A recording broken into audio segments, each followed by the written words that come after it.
Last night, a team of Defense Force recruits sought to find out if they had what it takes to become Marines. And what a sight that definitely was.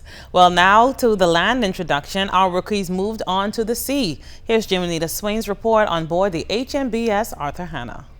From land, we tested our sea legs with the crew of HMBS Arthur D. Hanna, a vessel commissioned back in 2014 as a part of the $232 million Sandy Bottom project, the single largest capital investment government has injected into the Royal Bahamas Defense Force.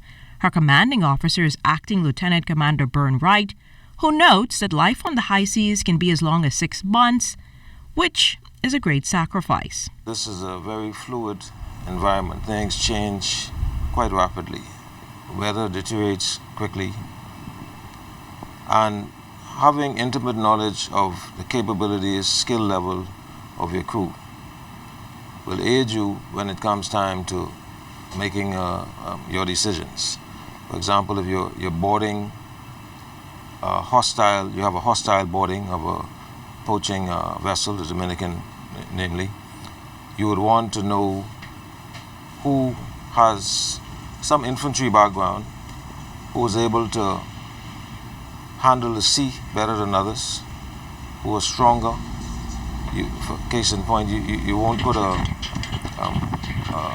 weak or not as agile person to undergo that type of boarding.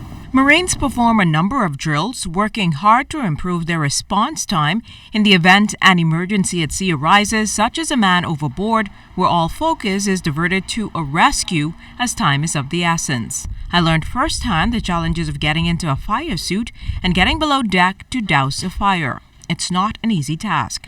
That's not the only thing that happens. The ship's crew also conducts routine searches of uninhabited keys. At least one person would land in the water before we all were set for our search of Golden Key.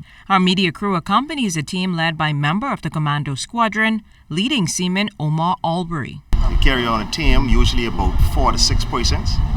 Everybody will be armed, properly briefed. Once we get onto the key, we'll do different search patterns depending on the foliage on the key, depending on the size of the key, and also depending on the time frame or if the information received.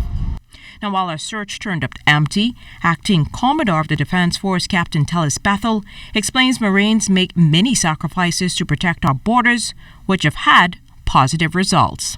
Their presence has been a significant deterrent to a number of poachers that would have been in our areas. Before time, foreign poachers, namely Dominicans, would fish at will in Bahamian waters alongside Bahamian fishermen.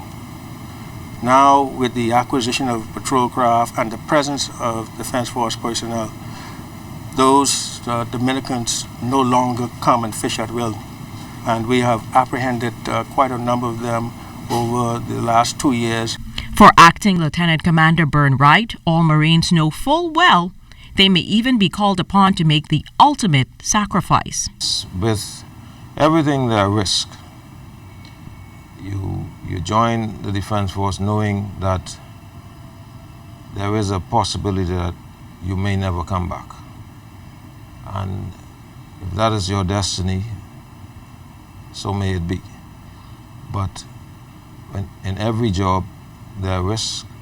This is a high-risk job, and you join knowing full well that that can happen.